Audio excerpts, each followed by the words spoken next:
Welcome to the Sportscast, August 6, 2020. If you haven't yet, please subscribe in all our channels, Periscope, iTunes. And if you're in iTunes, please leave a rating and a review. It will help us out tremendously. And, of course, visit us on thesportscast.net, thesportscast.net for the latest and greatest on the opt-outs and the opt-ins. This episode is brought to you by Insta Bible app. You can download the Insta Bible app on the iOS App Store. College football. The schedules are coming in. Of course, SEC saves the best for last. And joining us all the way from Minnesota, a person that social distances no matter what, if there's a pandemic or not, Ty Turner. Welcome back to the Sportscast. What's up, man? Hey, let me know if you can hear me good. If you can't, I'm going to switch something up. Can you hear me good? No, yeah, it's great. It's actually microphone level. Oh, nice. Really? Are you being serious or not? I mean, I'm saying that it's a good microphone level for a phone. I think it's good. Okay. Like, it feels like you're like in the closet or something. Because I'm not going to – that's not great. No, it is good because – Oh, really? Oh, okay. Yeah, because you have no surround sound. You're not like in a gym, which is kind of awkward, isn't it? Yeah. Well, no, I'm not going to lie. I usually don't listen to my podcast. Like, I literally don't. I mean, I try not to. I hate to listen to my own voice. No, but the last couple that I did, I listened to, and I was like, my gosh, it's distracting. It was the one time it was in a gym. Another time it was, I think the kids were in the car. And then another time I was like, my sound kept on going on, like, on and off. Like, it was going, you could hear me, and then you couldn't hear me, and you could hear me, you couldn't hear me. And so I'm like, man, I need to get that straight with Santiago. And it didn't seem to matter if I was using phone, Skype, Zoom. It was always bad. Yeah. And the times I listened to it. But, I mean, good. Which I know that you try to avoid to have your kids on because you know how happy they're around you. Yeah. Yep. Anyways, let's get this show on the road. Breaking news: Micah Parsons has officially opting out of the college football season. He's a Nittany Lion from Penn State, linebacker. He's gonna prepare for the 2021 draft. Tyler, I mean, we've been seeing some few college players, not as much as NFL, but how significant is this for Penn State? I mean, Micah Parsons, I believe, is the best defensive player in college football. I mean, there's a good argument for it. I think it's the top 10 pick. Linebackers sometimes don't go as high, but he's a terrific player. He was a top 5 player coming out of high school. You know, I do my team talent formula. He was worth 6 points because he was a top 10 level player, which is my highest point level in my formula. So actually, by just him not longer being on the roster for this season, Penn State dropped from the number 10 rated team to the number 12 just with one player. So that's significant. It's a significant loss. Now, Penn State's schedule, because they had the schedule come out yesterday, their schedule is actually not that tough. It's a very workable schedule for them. It's very good. It's very I'd say that they had a pretty good draw on the schedule. But I would say today the poll came out and the coaches poll had Penn State at number 7, and I immediately was like, without Micah Parsons, I guess the schedule today could make number 7, but I really thought they probably should have fallen outside the top 10 in my opinion. And we'll definitely be talking about the Big Ten schedule, which Ty has a huge opinion over it. Let's start with the Pac-12 schedule. Pac-12 had decided to do a 10-game conference-only schedule with one bye week per team and a week off in mid-December. The plan is to begin September 26th and end on December 18th or 19th. The new schedule features rivals Arizona at Arizona State and USC at UCLA in the first week instead of the traditional end to the regular season. Tyler, what are your thoughts over like the schedule released and how do the Ducks look? For Oregon, for schedule, 10-game conference schedule for everyone. For Oregon in general, I actually think the schedule is a lot easier. You had the game against Ohio State. They were not going to be the favorite. They had The game against North Dakota State, who they obviously would be the favorite, but it's a tricky game. It's the best team in the FCS over the last decade. They've beaten several FBS foes. So both those games, the one there would not be the favorite. The other one they're going to be a favorite, but it's going to be a tough first game. And instead, they're not playing them. And the very front end of the schedule, I don't think any of those teams are really that good. I think Colorado's maybe the worst team in the Pac-12.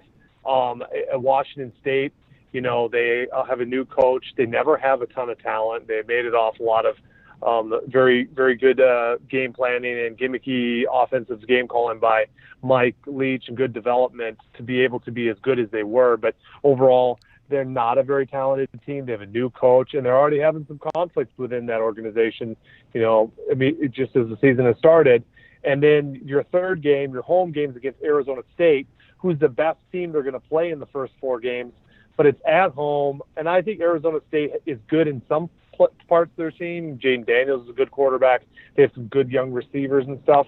But I still think there's a lot of holes in the Arizona State team, so I don't think it's a great team. It's an okay team. And then Oregon State, Oregon State's just never very good. They're always at the bottom end of the Pac-12, and they're definitely haven't played well against Oregon over the last several years. So the first four games just aren't – I don't think those teams are great. So I think it's going to be a good start. Now, they have a little tougher stretch when they get to Washington and Cal and USC, or I think it's Washington, USC, then Cal. I forgot whichever way, but that's a little bit of a tough stretch. I think those are three of the better teams in the Pac-12. I think USC probably has the second, when you go to talent, I'd say they have the second best roster to Oregon. And then to end the season, and I'm going off the top of my head, I'm not looking at any of this. So I've mentioned 7 games. So the end of the season would be probably Arizona. Utah is the last game. Yeah, Utah, like the last 3 games, Arizona Wildcats, Stanford, and then Utah Utes. Okay, well, I don't think Arizona's good, but it is in Arizona, and Oregon has notoriously played poor there. But I don't think they're very good. I think Arizona actually is between Colorado and Arizona for the worst team in the Pac-12. I would lean Arizona, but it's close. And then Stanford, who knows? They had a terrible year last year, but they still have some talent. But it's at Austin. Not that it's going to matter as much this year, but I think Oregon's better than the last game. Utah might be, because Utah lost a lot of pieces, but they're still a good team. They still, year after year, they've won the last 2 Pac-12 South titles. They are very good at home. It's at the end of the season. It'll be in cold weather. That might be, if I was to pick the one toughest game on Oregon's schedule, it actually might be that game, especially if Oregon comes in 9-0 and they're kind of looking ahead possibly to the Pac-12 championship. That's probably the toughest game. But, yeah, we'll see. And then another thing that has to be taken into consideration is, are players going to opt out? I know Oregon had guys on that whole opt-out United movement by the Pac-12. And, which we'll talk about that soon. Will they not play? And there's guys like Panay Sewell and Jevin Holland who are like possible first-round pick. I mean, Panay Sewell's probably a top 10 pick. Jevin Holland's probably a first-round, early second-round pick. Will they not play because they really necessarily, I guess, don't have to as much because they're already in a good position when it comes to their draft position. So, a lot of things to look for. But as a whole, I wouldn't say it's a crazy tough schedule for Oregon. And I think it got a little bit easier because they lost a very tough Ohio State game and even a pretty tough North Dakota State game. With the shift to a 10-game conference-only slate, every team in the Pac-12 will miss just one team in 2020. The full list. Oregon will not be playing UCLA this season. No, they'll not. Nope, they'll not. Which is, either way, it's not going to – I mean, UCLA was not going to be a force anyways. Yeah, they're not that good. And what are your thoughts over the first game between Arizona at Arizona State? What about it? Like, This is a rival game that is usually played in December, but now is played at the beginning of the season. Do you think this would be a good?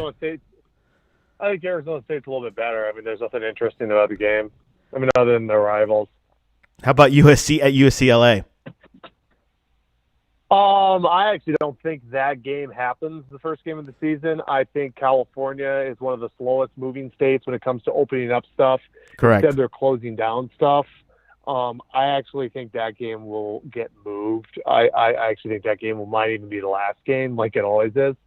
So as of right now, if it's first game, I definitely think USC's better. But I actually, I'm going to call it right here. I don't think that game gets played September 26th. That's correct. There is rumors that they might move that game towards December. Of course, California is the Pac-12 in general is pretty tricky. But we could go in a whole podcast about that, right, Tyler? Yeah, I mean, just in general, they're moving at a slower pace to opening up. Yeah, I mean, if anyone's going to, and then they're the ones that did this movement and asking this crazy letter that, like the Big Ten did the same letter. I thought the Big Ten was way more specific, making sure that they had the guidelines in place to be able to, help them with the health protocols necessary during COVID. I think that seemed perfectly fair, perfectly reasonable. The Pac-12, there's a lot more nonsensical, asking for 50% revenue and really crazy stuff like that. So. Yeah. More demands. Can you go more into detail with Pac-12 letter the players? Well, and in general, it's so funny because that part of the country, they would make demands because that part of the country is just it's the way it's just. What's the right word to it? I think I don't know what to say. It's just the whole attitude out there is I deserve this, I deserve that. The West Coast is not. It's not my cup of tea when it comes to most people. I'm not going to generalize all groups of people because everyone has good people and bad people, but just more of like an entitlement, and it made sense. Theirs sounded it left a bad taste reading their Pac-12 United demands. Whereas when the Big Ten came, it was a lot more specific, a lot more Midwestern style. Like, hey, we're concerned about our health. We want to make sure that we have the proper protocol, proper testing in place so that we're able to stay safe and. We're able to complete the season in a good way. I thought it seemed their movement of the Big Ten United came across as tactful, came across as proper, asking in the very respectful and responsible, respectful, appropriate, and necessary manner. I thought the Pac-12 came across as well. We deserve this, and we need 50% revenue, and you need to save this sport, and you need to take your entitlements and your endowments and pay for it. And cancel the season. Like, I deserve this because I go through this. And then the athletes, I follow a lot of the players on social media, and they're bickering with fans. It's just honestly, I think it's pathological out here in the West Coast. Just kind of the whole aura of the nature of the people out here. So out there. What has the comment? Because I heard there's some comments from Mario Cristobal that he was telling his players, "Hey guys, don't be wimps" or something, and also the Washington State coach as well. Mario Cristobal said that? He said something that kind of like leaked out. It was like, "You guys are here to play." Where? I don't know if you remember that, or maybe I'm just spewing out rumors. Where did you see that? I sent it to our WhatsApp chat, but I guess you don't remember. We can move on. No. When did he say that? It was like after the letter came out. Was it like last week, or was it? No, the letter came out on like this past weekend. I think he spoke to his team on Monday or Tuesday, but really? Well, can you find that? I'll find it to you, and then I'll repost it. Yeah. The only thing is I'm a member of a bunch of Oregon Duck message boards. Seems odd that he said that because I think you would have seen it on there. But what have you heard anything of him saying anything this past week? Just in general? No. Okay. I'll look for that. Okay. They actually they defended Cristobal, saying that he cared for his players. He was, he like made sure that they were like protected and stuff. So they defended, which makes me think that, I don't think he said that. But who is the other? Oh, Nick Rolovich. Yeah. Did say something to the extent that if you're part of that movement, it's totally different. You have to get off the team. I think it was taken a little bit out of context, but yeah, he did say something a little more. I don't know if the word incriminating is the right word to use. Excessive. Yeah. For the Pac-12. Yeah. Wow. What a coach. I mean, what were your thoughts about that when he said that? Well, I mean, it was, once again, taken a little bit out of context. Why was the guy taping him? Like, the guy was taping him. I thought that was a little bit scrupulous. Yeah, I mean, obviously you want to listen to your players. You want to make sure there's an open dialogue. I don't know. We'll see what happens of it. I really don't have that much of an opinion on that particular subject, to be honest with you. I think, Okay, breaking news. Gregory Rosso of Miami just opted out for the season. I heard that a couple minutes ago. He was your All-American defensive end, probably a projected top 10 pick. How significant is that for Miami? What I think the problem is, I think a lot of really high-level guys are going to opt out. I think you're going to have a lot of the higher-end draft-level guys that are going to end up opting out, which is going to be – it's going to be a problem. That's going to be a problem for teams. You're losing really, really good players. So, yeah. I mean, like most of the players that are opting out in college football are the ones that are going to be going into the draft next year, right? For the most part, I mean, there has been a couple guys that they just opted out and they're going to come back when the virus, I guess, is subsided or whatever has happened. Whenever that will happen. For the most part, so Penei Sewell for Oregon would be a guy, he could opt out and he'll still be a first-round pick. So, and Jevin Holland, I think Holland would be taking a little more of a risk.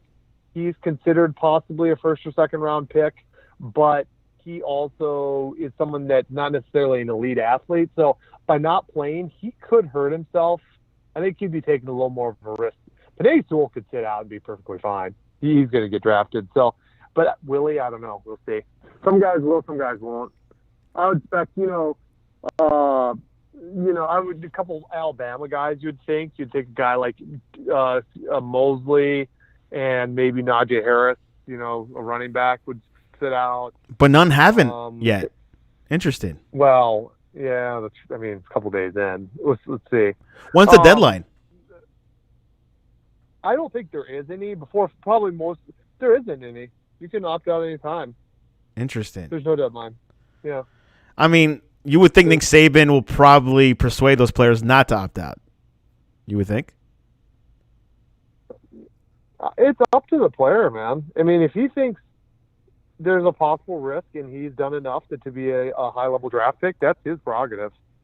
I don't know necessarily if any – I mean, yeah, obviously it benefits them by staying, but if the player is like, you know what, I don't think it's necessarily safe, who knows, the season goes on and I just want to move on with my career, then I just think that's what's going to happen.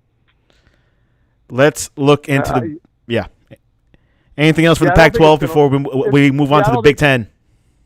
Yeah, just to back to, I don't think if it comes out that certain coaches were trying to coax players out of it, that's not going to look great on the coaches, especially how right now people are on hyper alert of, people being exploited. So, yeah, if you see your players, if people convincing people to come back when they might not be in their best benefit, I think you're gonna have some issues.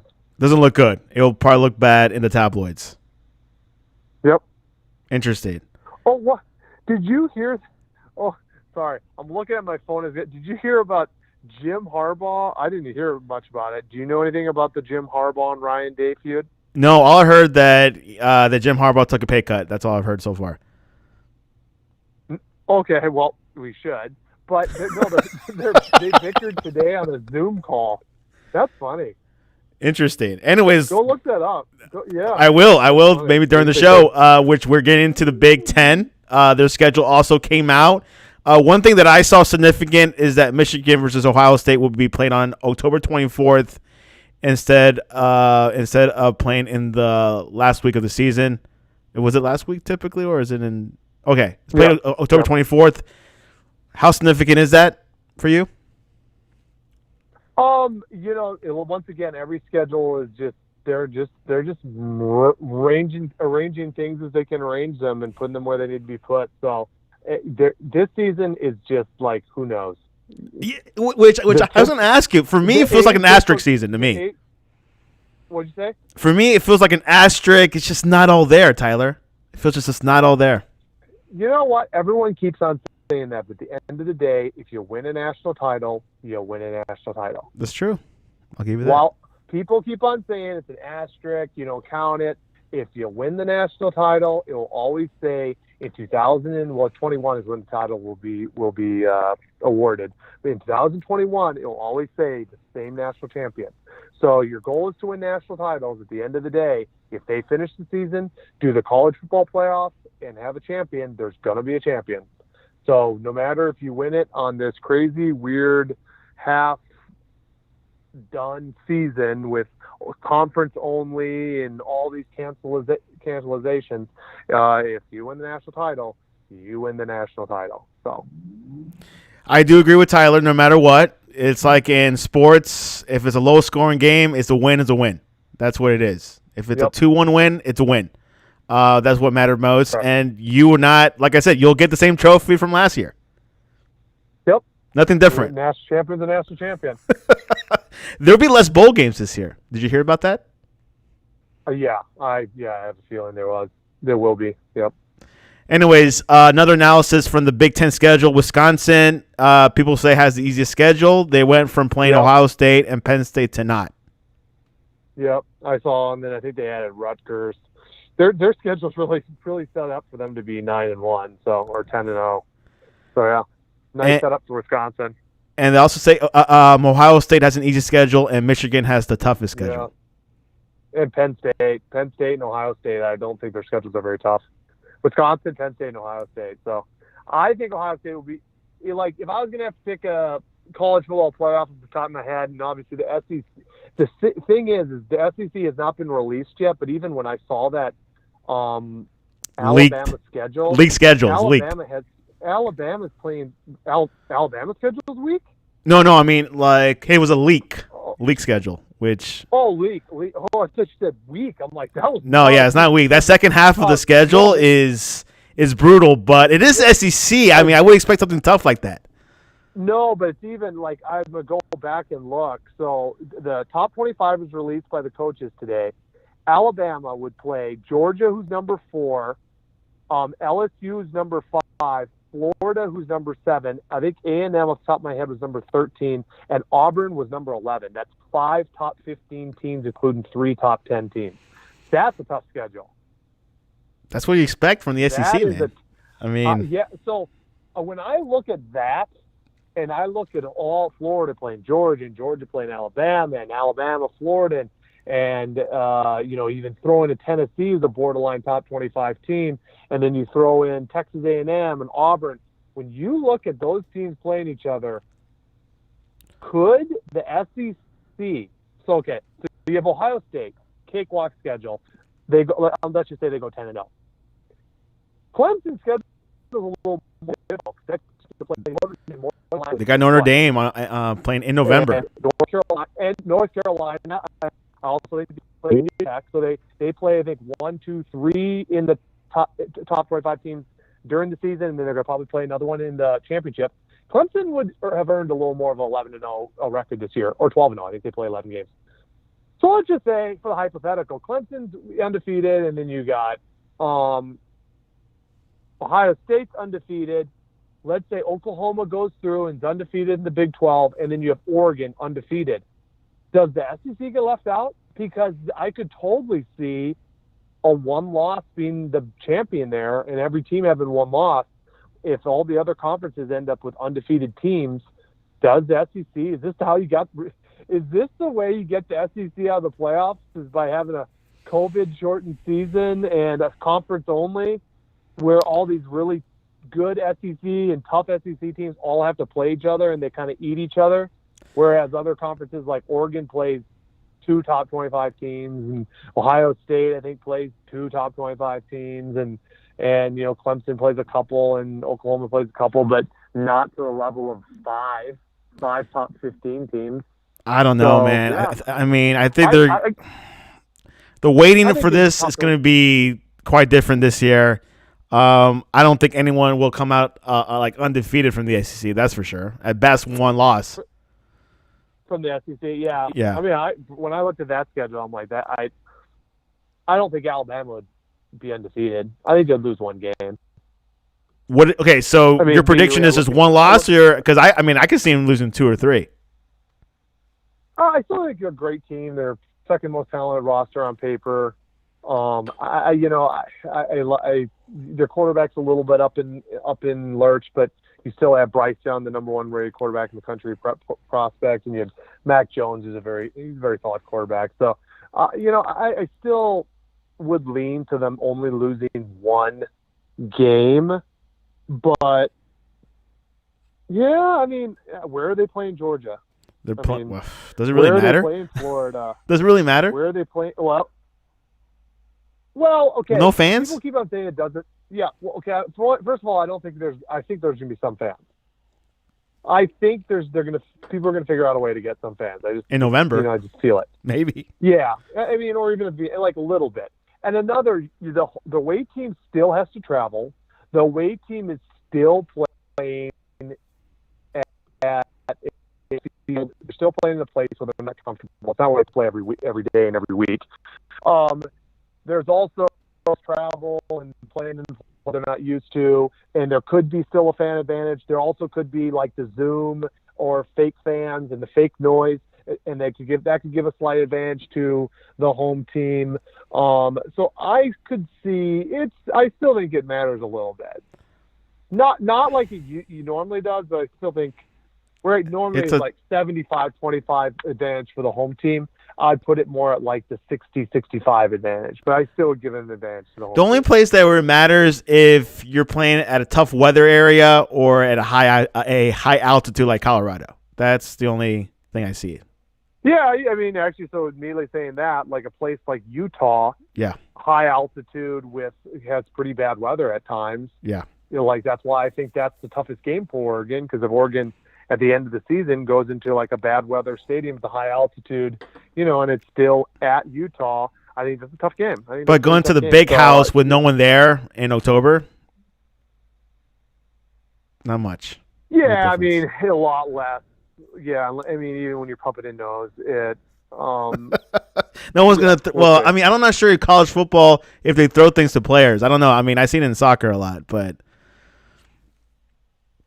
like throwing bottles or pointing lasers.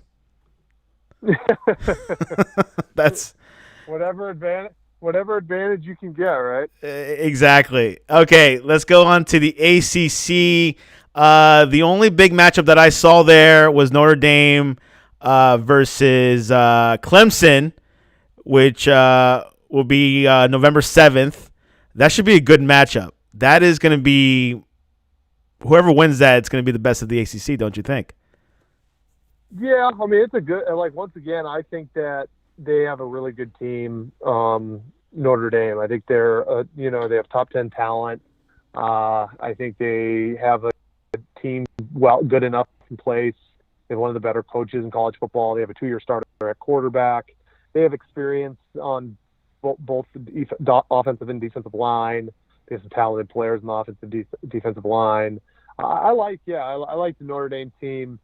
I think they are a team that could be Clemson. They could be Clemson. I think the game's at Notre Dame too, right? Or is the schedule not finalized yet? I do not know. Wait, hold on. I don't know. I don't know if it's final. I don't know if it's finalized yet. But yes, I do believe that they could beat them. And who is the third best team in the ACC?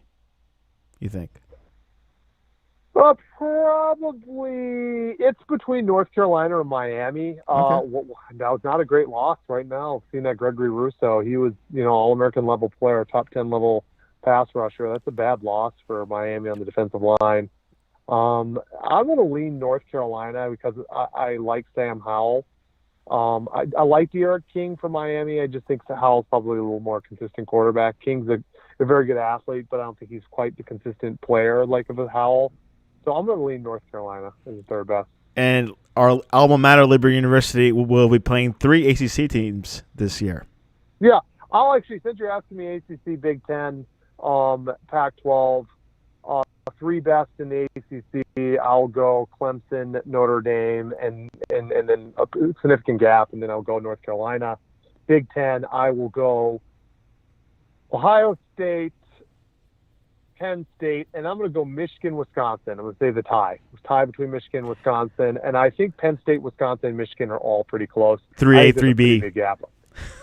Yeah, I could see 3A, 3B, 3C, honestly. I think the second best team is between those three, while number one is unquestionably Ohio State. And then the Pac-12, Oregon 1, USC 2, and 3 is close between Utah, Arizona State, and Washington, and Cal. That's a lot. I know. A tiebreaker. What's a tiebreaker, Tyler? Okay, well, I'll go Washington because I think Washington has more talent. I'll go Washington because I think that they just have more. I know they have more baseline talent than the other ones. So I'll go Washington 3. But there's question marks. They have a new coach, a new offensive coordinator, a new quarterback. So I think it's definitely Oregon first, USC second, and I think everyone else. I could see, as long as USC keeps their crap together, I would not be shocked if the only loss for Oregon or USC is when they play each other, and then they play each other again in the Pac-12 championship. So I could see them being. I think Oregon wins because it's in Oregon. I think Oregon's a little better. So, but I think I could see USC being 9-1. There have it, Ty Turner. Go ahead. Yeah, I think they're a little more talented than the rest of the teams. I think they're a little better. And we have about almost 2 months to discuss the predictions because college football season is going to start a little bit like a month later, September 26th, for the big ones. Well, hold on. The Big 12 started August 29th, and the Big 10 starting September 5th. Yeah.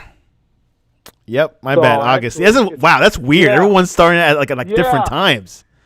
Yeah, no. So the SEC, you're right. SEC and Pac-12, it is almost 2 months, but actually for the Big 12, it's 23 days, and for the Big 10, it's a month. That's a month gap. Is there a advantage for, one or the other? I thought about it. Okay, what I like about the Big 12 and the Big 10 is the fact that if there is a delay, they gave themselves a lot of room. You know what I'm saying? They did, which is smart. In a way. Which is smart.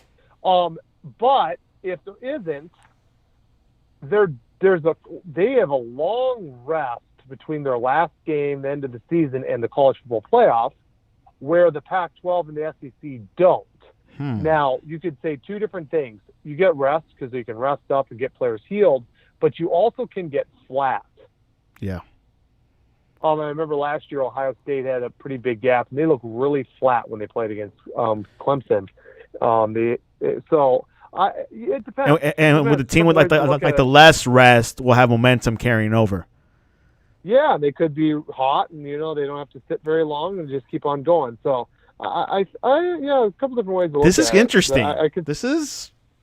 Which the NCAA said, hey, it's up to the conferences and the teams. That's what the president said. Like Emmert was really clear about that. I guess he's not going to make everyone start at the very same time. So Emmert's literally pushing it towards he's making the schools make the decisions because he does not want to come off making decisions for them. So yeah, that's a smart move of him. I think he was going back and forth with it. He was saying at first, well, colleges shouldn't play sports if there's no students, and then I guess he kind of strayed away from that a little bit. We'll see how it all comes out. We'll see. If you're going to ask me today, do I think the season's going to happen? I'm going to say I have no idea. That's a good answer because I'm doubtful too. I'm 50-50, bro. I'm not. There's a part of me, and I could see one conference doing it and another one not. So, but I do see the SEC no matter what doing it. They keep on saying that, but the SEC has actually been one of the more cautious. People even keep on saying SEC no matter what, that they're going to be doing it. But you know what? They've been pretty cautious. I'd say they've been more cautious than the ACC or the Big 12 and the Big 10. It's probably because they have most of the spikes going on lately. Everyone knows the Pac-12 is going to be most cautious. They could have no COVID cases and they'd still figure out a way to not do it. They'll be in shelter in place for 2 years, probably. Probably. Whatever it takes for government takeover in those states.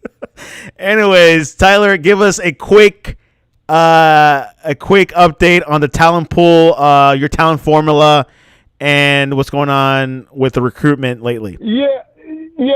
So I just did an update like a week ago, but there's going to be updates because it's going to change because of, like I said, the opt-out. So obviously if people opt out. They lose points. Hold on 1 second. Tyler Turner is our... I had my mom calling me. Not my mom. My wife calling me. Anyway. Two most important women in your life, aren't they? Yeah. But who's number one? I'm kidding. My wife. Okay, anyway, back to it. So obviously teams, like I said, Penn State opted out. They lost 6 points. So every team that's having like an opt of like a serious player, it's going to significantly change their baseline talent. There's going to be some changes because players opted out. There's going to be more. And with no deadline, things can move on really quick. And if you've seen my formula and you see the baseline talent, you have a pretty big, significant tiers. You have tier 1, which I just think Ohio State, Georgia, Alabama, and even Clemson are just on a whole nother level. And then LSU, but is close up there, but they're still a little low on 5 stars. They're rebuilding, aren't they? A little bit. And they also only have 73 guys on scholarship, which is 12 under, which is actually an enormous amount of being underneath the scholarship limit. But the reason why that happened is they had 9 early draft entries, and then they had 3 guys transfer. So they lost 12 undergraduates, either to pros or to transfer. So that obviously took a big hit in their overall scholarship numbers. So 85 is the limit that you can have, and they're 12 underneath that, which is not ideal because if some injuries happen, they just won't have the depth guys there this year. So I would put them in tier 2. And then really when you go Texas, Oklahoma, Florida, Texas A&M, Notre Dame, USC, Penn State, Oregon, Auburn, Tennessee, Michigan, I don't see a lot of difference. Those are my teams 6 to 16, and there's like a 20-point difference, 25-point difference between 6 and 16. But when you really break down like the rosters, they all have pretty close to the number of blue chippers on the rosters, pretty close to the number of 5 stars on the rosters, pretty close to the number of top 100 players on the rosters.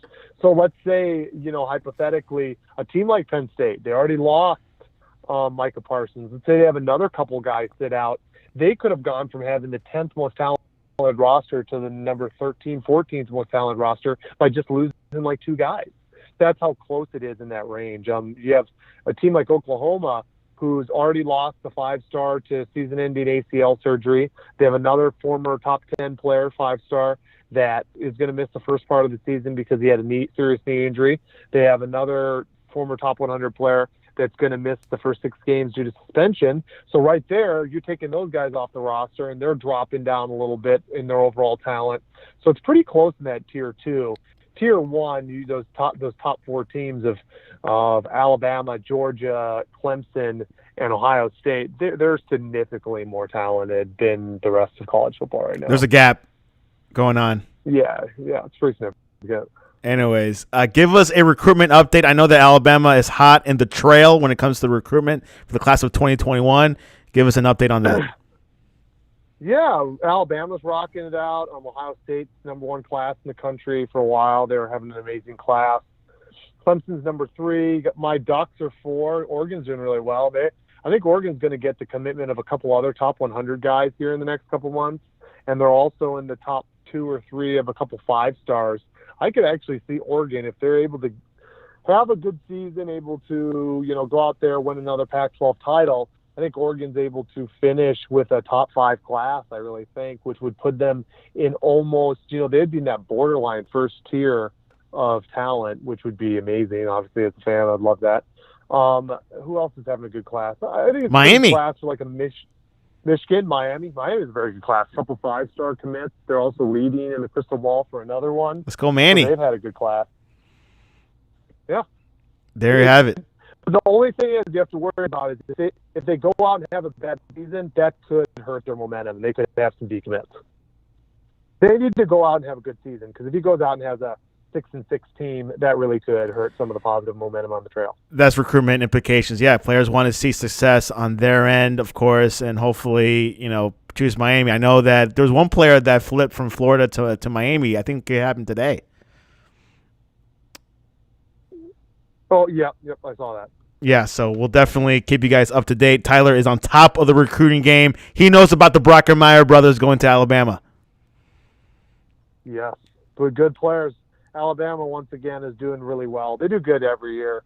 It's kind of redundant. They're going to end up with a top 5, top 3 class every single year until Nick Saban decides to hang it up.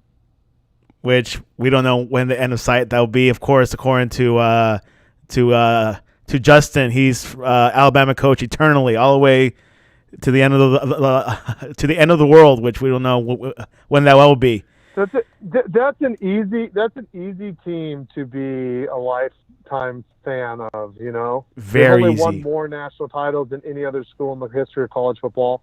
They've won 5 in the last 11 years. That's an easy team to be a fan of. Yeah, it's interesting because I've been interviewing like these Alabama players this past month. And it's pretty much that era, like at the end of 2000s or in the 2000s before Nick Saban was like kind of like the dip year for them. So that was like the worst that they were in. With Mike Shula, it's interesting. Yep, right before Saban got there, and I think that's when Riley graduated, right? Yeah, I think like 02-ish. No, I think he graduated in 02 or 4-ish. I don't know. He didn't go there when they were very good, did he? No, he was there during like the bad times, the down times, the reconstruction years. Yep. Well, they reconstructed all right. PGA Championship begins today in San Francisco. Tiger Woods is in it, but I hear that Brooks Koepka is the favorite. Tyler, what are your thoughts and what's going to happen? I'll be honest, I have not been following golf. Well, because it's hard to follow any sports because everything's been gone. But yeah, Koepka's one of the favorites. I know Justin Thomas is playing really well.